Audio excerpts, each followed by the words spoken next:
Welcome to the Take Action podcast, where we empower communication partners to feel confident with AAC. I am Lauren Greenleaf, a certified speech-language pathologist with nearly a decade of experience in AAC. Join us weekly as we dive into all of the aspects of AAC and hear from communication partners just like you who are successfully integrating AAC into their daily lives. Whether you are an SLP, a parent, an educator, or any other communication partner, you are absolutely in the right place if you are ready to take actionable steps towards AAC success today. Hello, everyone, and welcome back to another episode of the Take Action podcast. I am excited to introduce our guest, Anna, here today. Anna, thank you for being on the show. Thank you for having me.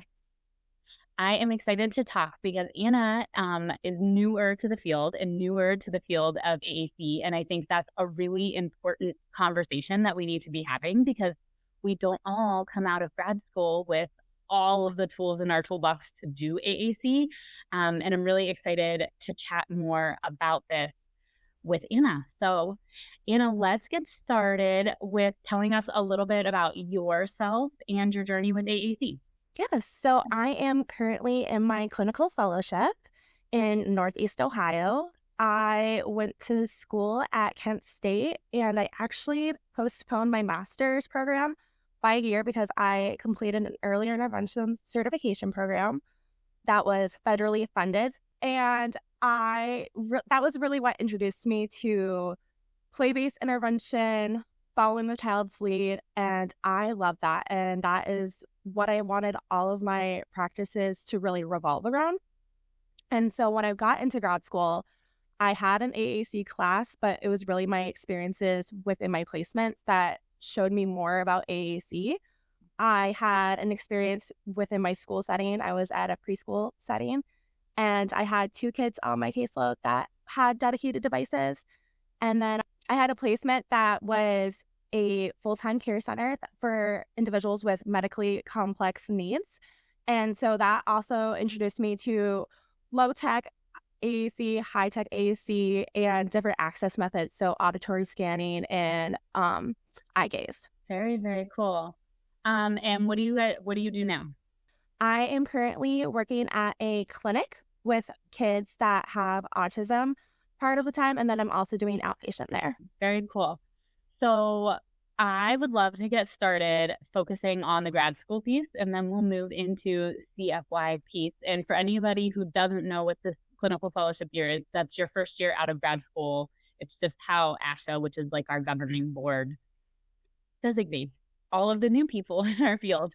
Okay, so let's go back to grad school for a couple minutes. You talked a little bit about your externship experiences, like your placement experiences.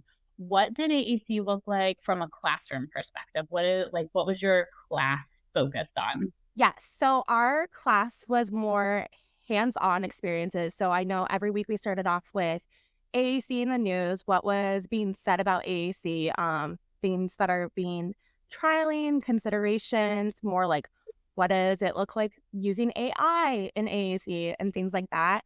And then we were also given access to low tech, so different buttons, different switches, adapted toys. We were given access to core boards, and then high tech, we had devices as well. And then we had guest speakers a few times.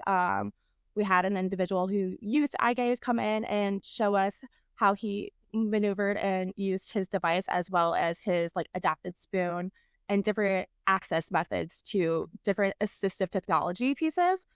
And then we also had someone come in from Tobii Dynavox to talk about their self and all the things they can offer us. Awesome. So would you say that your class focused more on kind of like evaluation and what was available versus the implementation, or did you guys have like a equal balance? I feel like we didn't fully we definitely talked about the evaluation process by doing the SET framework and the WADI. And then it didn't really go beyond that, but it was looking at how can we feature match. We wanted to feature match and how important that was. And that was kind of as far as evaluation went. And then it was more just like these are the different things you can pick from and choose. And it wasn't really like this is how it would work for an individual. Like the iPads, for example, that was our high tech. And I think we had a day and it was like, we were given a book and it was like, pick the words. If you only had like 4 buttons on your device, what words would you use to add on this so a child could communicate and talk about this book in class? So comparing that to like practice, it's hard to be like, oh, this helped me so much, because it gave me an idea of what it looked like, but then it was like, it was gone when I needed it in the real place. Yeah.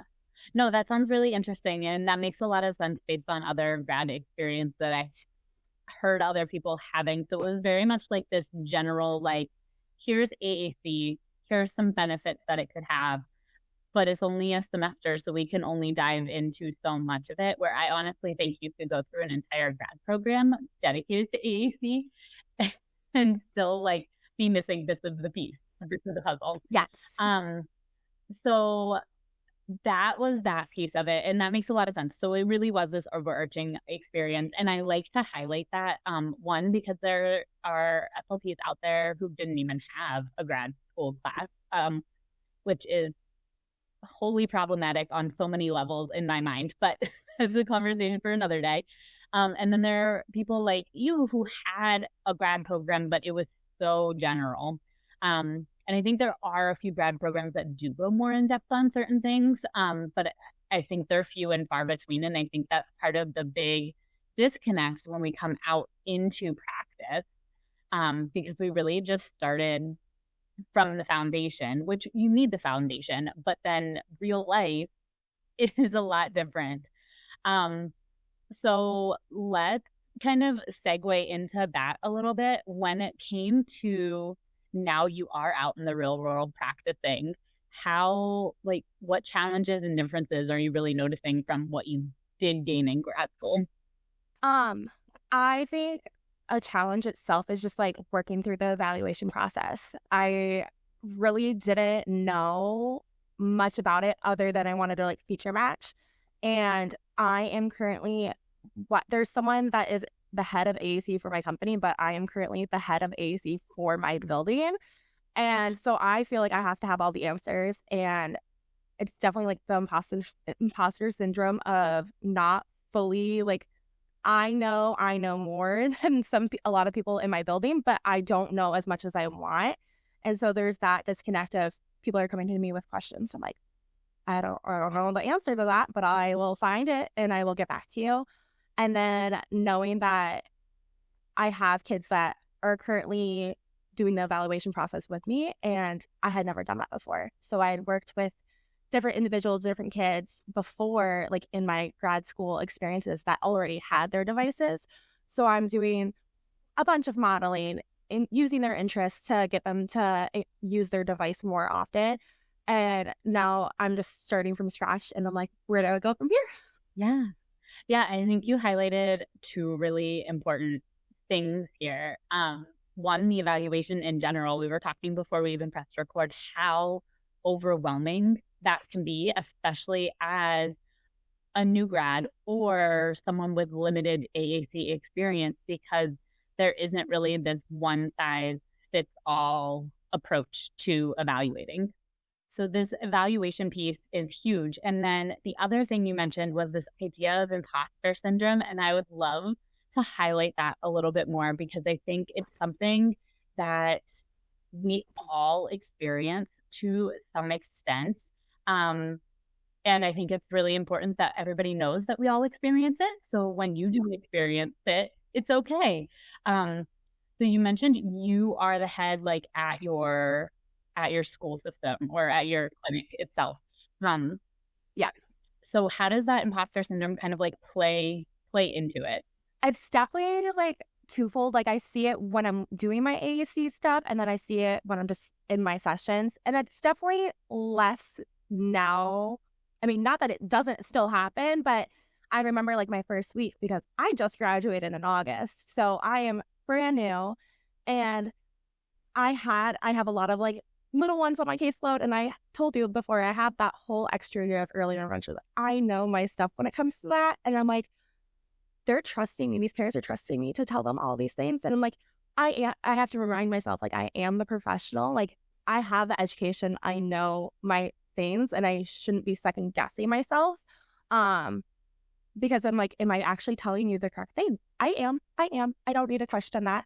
And then just like with AAC, feeling okay to speak up to other professionals when I see something that I don't think that they should be implementing it a certain way.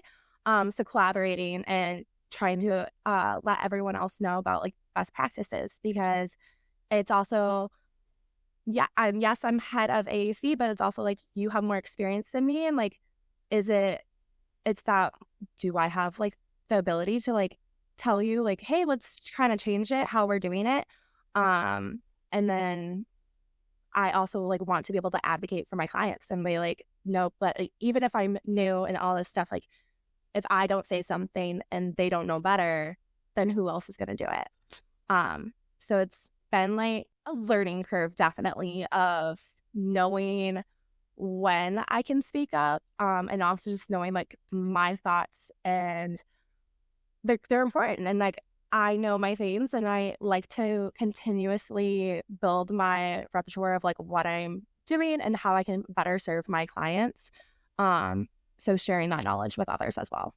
Yeah, and I think those are some really important components there. I think as a new speech therapist in general, we all kind of struggle or have struggled with this idea that we are new and we have some really good ideas and we have evidence to back those up, but we're also collaborating with individuals that have a lot more experience year-wise with certain things. And it's hard to navigate, like you said, when to advocate and when to kind of just ride it for a little bit and see where it's going, and then how to even navigate this conversation.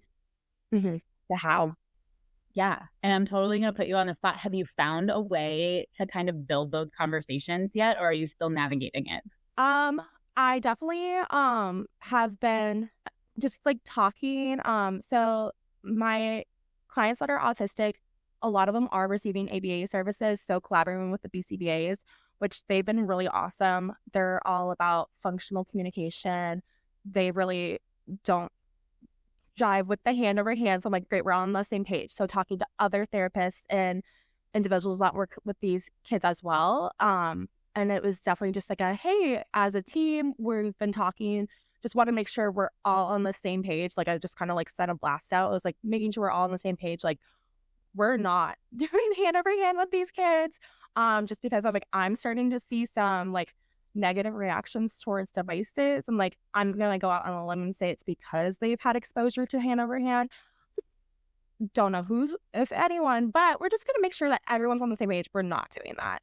And then there's definitely just been conversations from other individuals like, hey, like, what do you think about XYZ? It's like, oh, well, like, and I just kind of go like, it's not best practice. Like, I don't do that. I wouldn't recommend you do that, and go from there. Yeah, no, I like that. And I can appreciate too, as someone newer to the field, like it's not calling anybody out directly, like, because that's not good for anybody. And I think in grad school too, we don't really learn that collaboration piece very well. So I feel like personally, when I came out of school, that was a huge learning curve. It was like, okay, now I got to figure out my speech stuff, but then now I have to figure out how to genuinely like work with the team to support this kid everywhere. So you're definitely dealing with like a lot of learning opportunities. Yes. Let's go back to grad school for just a minute. You mentioned some of your like clinic experiences were more AAC related. You had a few of them in there. Were those kids already had devices, right? And you were really working on the modeling part? Yes. One of my kids, this was probably like my favorite AAC story, so I'll share it. One of my kids, when I was at the preschool, I was told that he really didn't like when anyone would model on his device. So I knew that going in. And okay, like thinking about, first I just need to build rapport with him. So modeling using, because he would he just was an unreliable communicator, whether it was spoken language or using his AAC. And so finding his interests, observing him, figured out very quickly he's a very sensory seeking kid. And so I made my own sensory bin for him and put dinosaurs in it. And because he loves sounds, so making them roar. And I also, it was just one of those things, like, we didn't really have extra devices to model next to him, but I just gave him an autonomy, like, hey, can I show you something on your device? And so he totally, like, took to that. Like, anytime I would ask if I could show him something, he let me. And I showed him the action buttons on his device. And so we were making the dinosaurs jump. And then I was like, let me show you jump on your device. And so I showed him jump, and then he started imitating it. And he was big smile on his face, loved it. And I was like, let me show you something else. And so I showed him different action buttons, because, like, if we do fall down, like, then we can, like, make him fall and all this stuff. And he loved it so much. And again, this is a kid that he was, when I first got him, I think his goal was, like, within a 20-minute session, using his device or any multimodal communication to do a communication function one time, because he just wasn't initiating. He wasn't initiating comments, labeling, questions, anything. And at the end of my time with him that day, he went through 3 different pages to, I had told him, I was like telling him goodbye, and I always said it verbally and on his device, and he hit I love you. Aww. And immediately I'm like, okay, I wanna, yes, he meant to say I love you, but also it was right next to goodbye. Yeah. So I was like, I'm just gonna wait a second to see, like, will he try to fix it? Was it just like his finger just hit the wrong button? It was like he knew my mind, and he's like, this girl is doubting what I'm trying to say. And so after he had hit that, he had gone to his homepage. He went to shapes, and then he hit heart 5 times in a row. Aww. And I was like, I love you so much. And from there, like, I just continued to have more and more, like, impactful moments with him by incorporating, like, sensory integration to him. And then also, like, giving him the autonomy of, like, I know what you're, like, I know this is your device, and, like, you can show me that. And then also letting him lead the moments, because he liked sounds. He loved hearing how things were working, incorporating spiky balls when we were playing, things he could open. He loved all those things, and his skills just continued to, like, explode after that. What a cool story. Oh my gosh, I love it. I love it so much. Talk about, like, truly being child-led, right? You leaned into the sensory piece, you leaned into the dinosaur piece, you focused on the connection. And that's what I took from that story. You were focused on him, not his language execution and output. You were really, like, going in it. And that is such a cool story. And I think it's so important to hear that, especially too. I don't know if grad school is still like this. It's been a few years since I've been there. I won't date myself too much.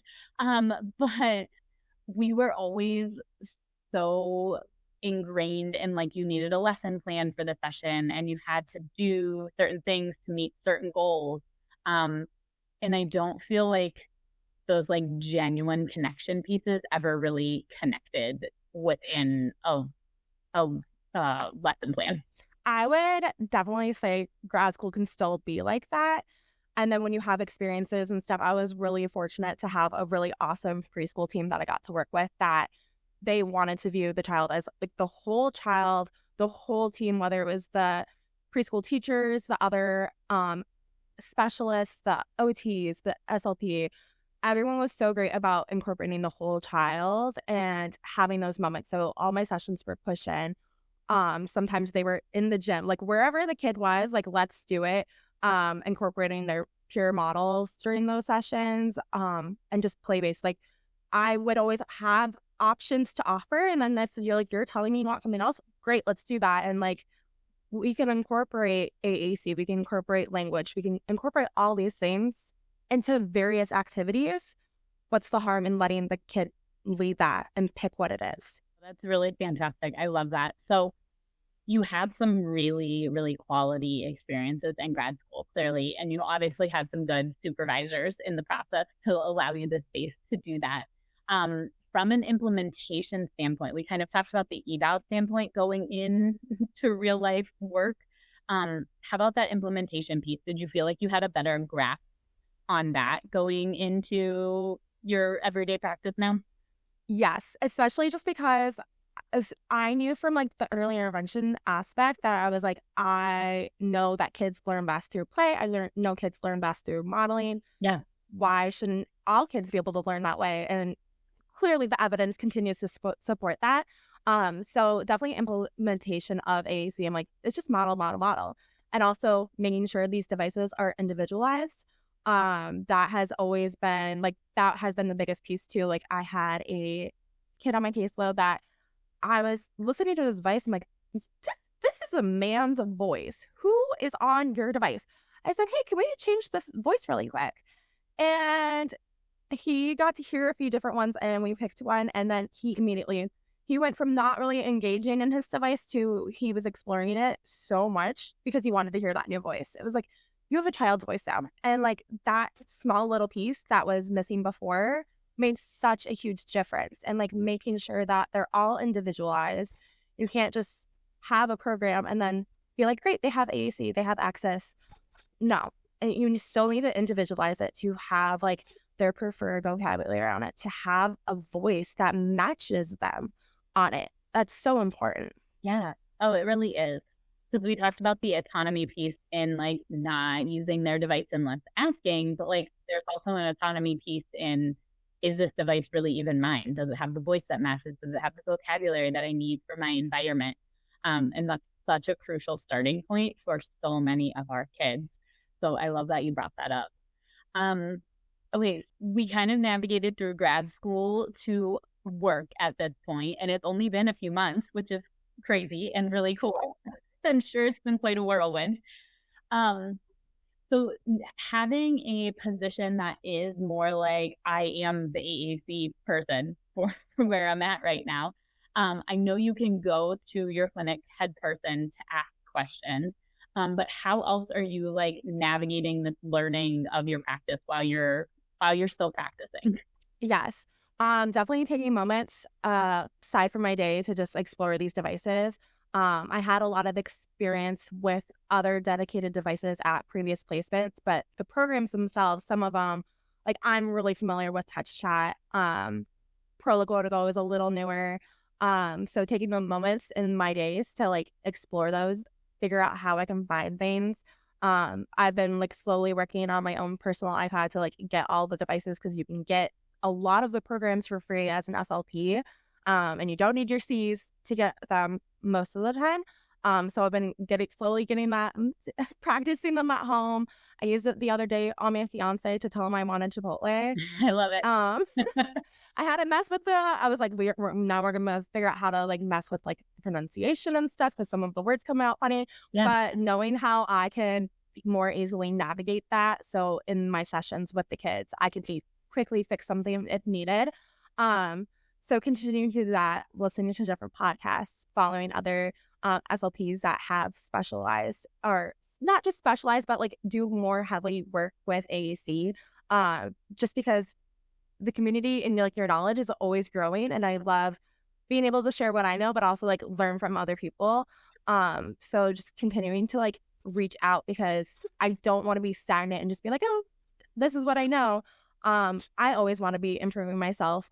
That's why I really love that like we do have to do continuing education.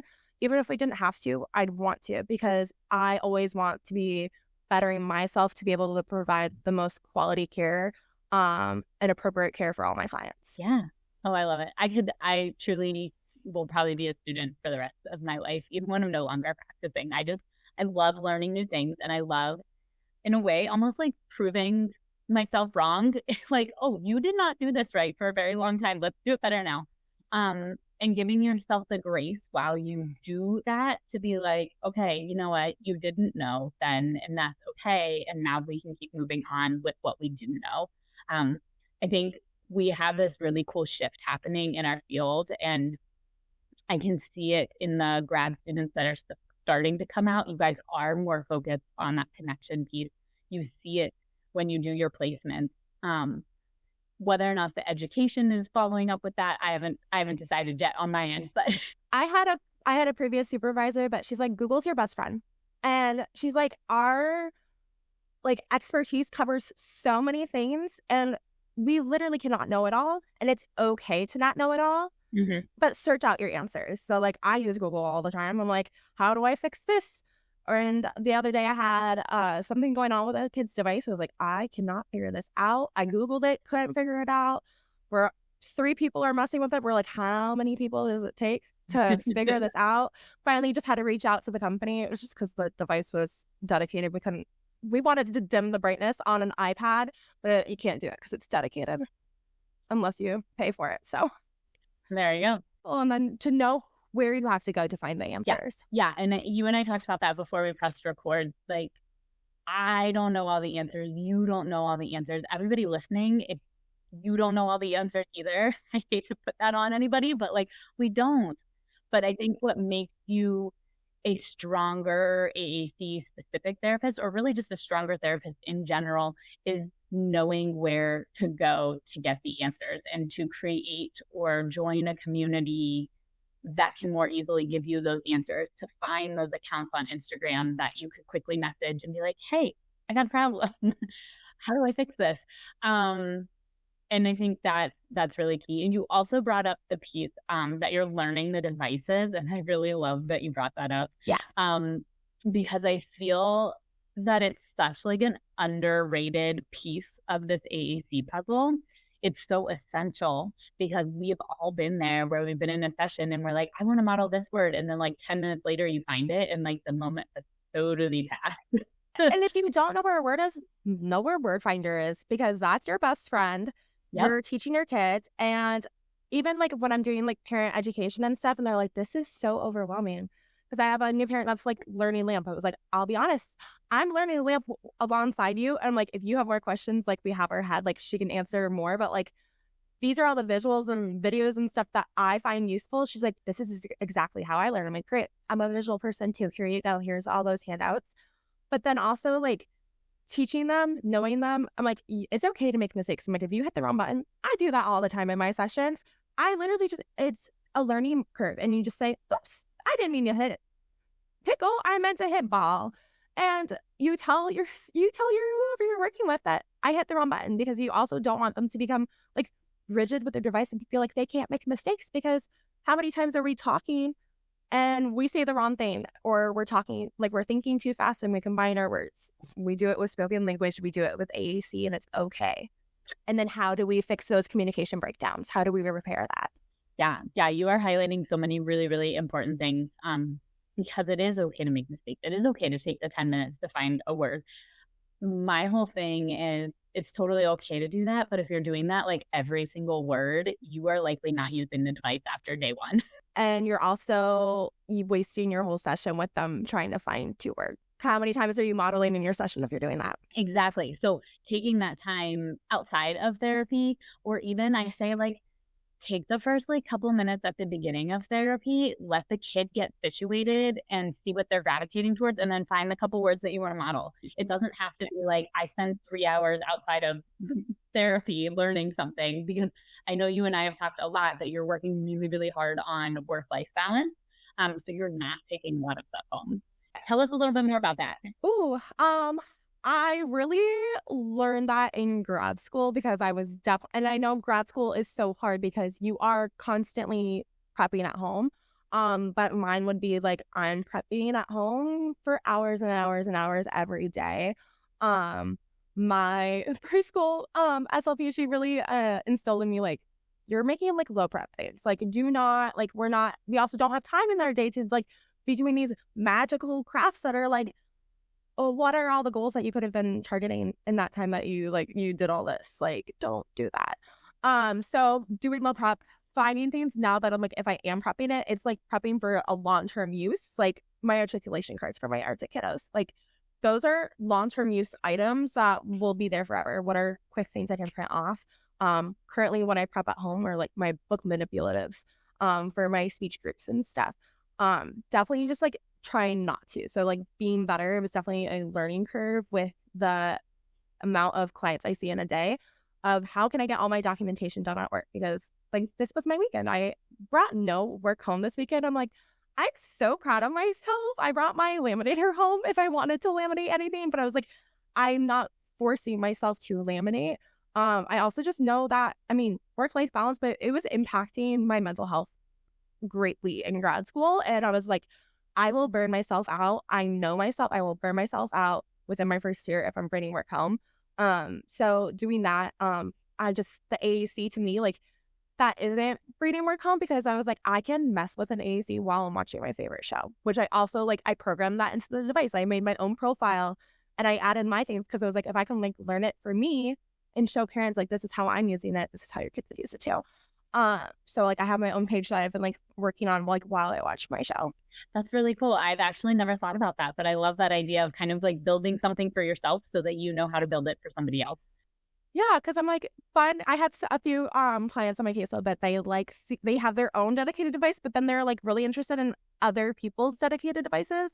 And I'm like, what if like we have a conversation back and forth and I can talk about like, my name is Anna and I have a dog named Daisy, and like now I have all these buttons that are on my device. Yeah, I love that too, because not only now are you providing an output that's equal to their output, but it's a personalized output. You're not necessarily using their device to have a conversation like, hey, how are you? I'm so-and-so. Now you're like really genuinely showing like what AAC in the realm of communicating and having a conversation can really look like. So that's really cool. I love that tip. And like you mentioned, there's a lot of, if you are an SLP in listening, there's a lot of ways to get free access to things. If you're not an SLP, parents, if you purchased it on your own, you can likely put it on another device at home. There's a lot of like workarounds to making sure there's still access to everything.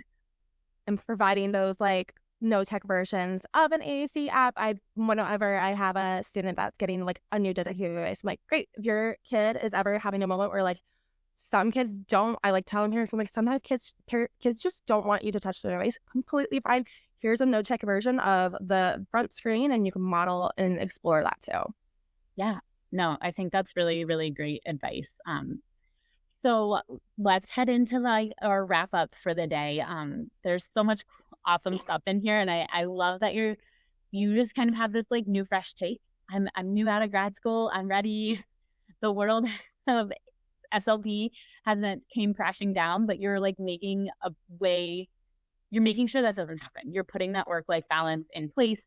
You're starting those supports early for your kids that need it. You're starting that collaboration piece early, and you're just going to get better and better at it as you go, which is really awesome to see.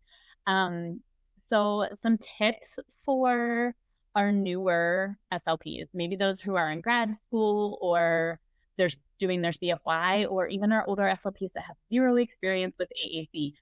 What tips do you have for them? Take a breath. Take a breath. You're doing okay. I don't remember who said it first. I don't know where it stopped. It was just like, also like, even on your like worst day where you're like, I am not giving my all, if they weren't seeing you, they'd be getting nothing. So whatever is your best that day is okay. Take a breath.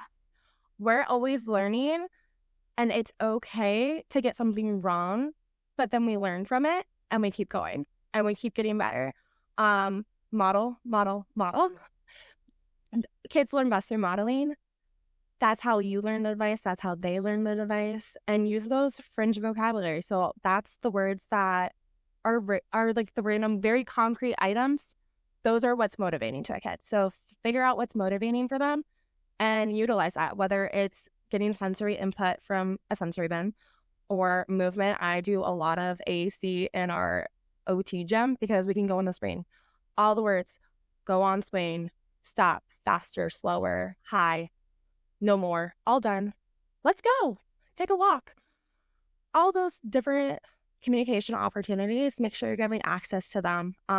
We don't want to just work on requesting with our devices because that's not all we do. That's not all we do with words. So making sure you're giving access to a multitude of communication opportunities and functions within your sessions. Yeah. What great advice. I love it. And the take a rest is so important. We'll start there for a minute because we got to give ourselves grace. Like we mentioned a couple times already, we can't know everything. It's impossible to know everything. You are going to look back at a kid you're seeing right now in 2 years, 5 years, 6 months and be like, oh, I should have done this differently.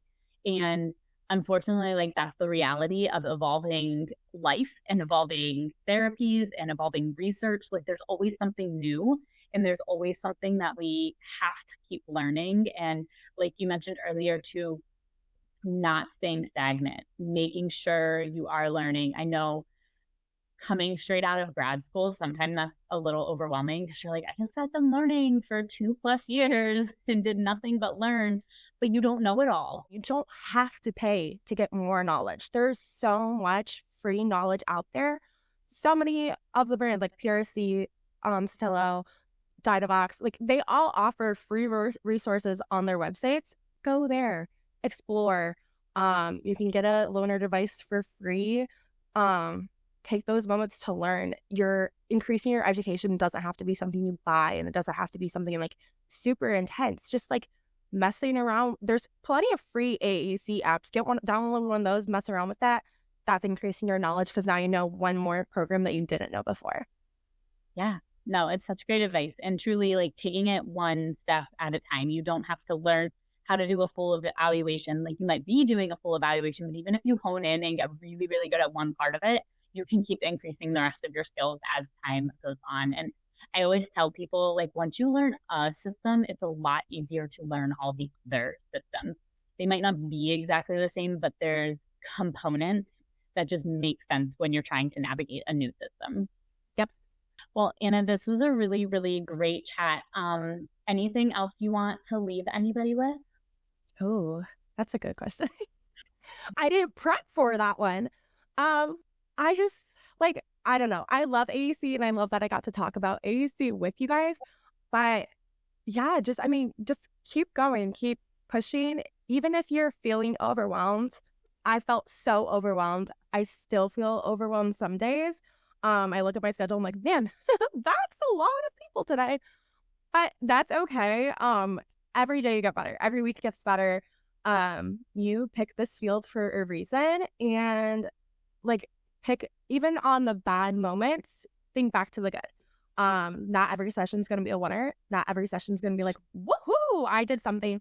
But if you're modeling, like, again, you don't know what a kid is picking up on when you're modeling. Everyone's listening looks different. So even if they're not using something in your session, doesn't mean they're not going home and using that skill that you taught. Yeah. What great way to end the episode.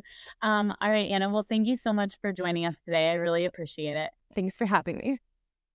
Hey, everyone. That was such a great episode with Anna. I really like listening to her perspective as someone new to the field and really excited and encouraged about all of the progress she can make. And I think it's also really nice to look back and see what a grad school experience does look like, especially for parents or other professionals that are out there listening. Know that as an SLP, we really do have all these varying levels of experience with AAC before we even step out into the real world to practice. And I just think that's important to shine some light on. So giving everybody grace, especially in this early time of learning AAC, is so, so crucial. So my take action step for you guys this week is really just to look at where you are currently in your AAC journey and think about how you can get just a little bit better. What's that 1 or 2 things you could try to learn in the next month or so that would make you even better at supporting your AAC user? Whether that be taking a free course, whether that be joining a network, whether that be following someone new on Instagram.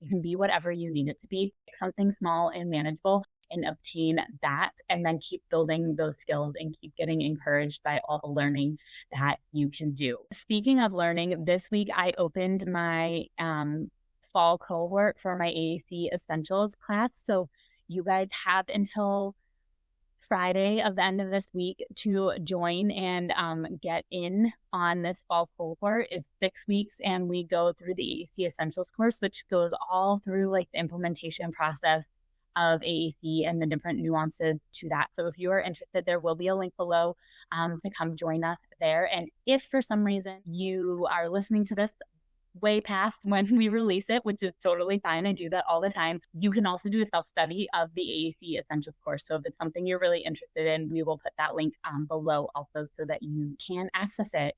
And with that, we will see you next week on the Take Action podcast.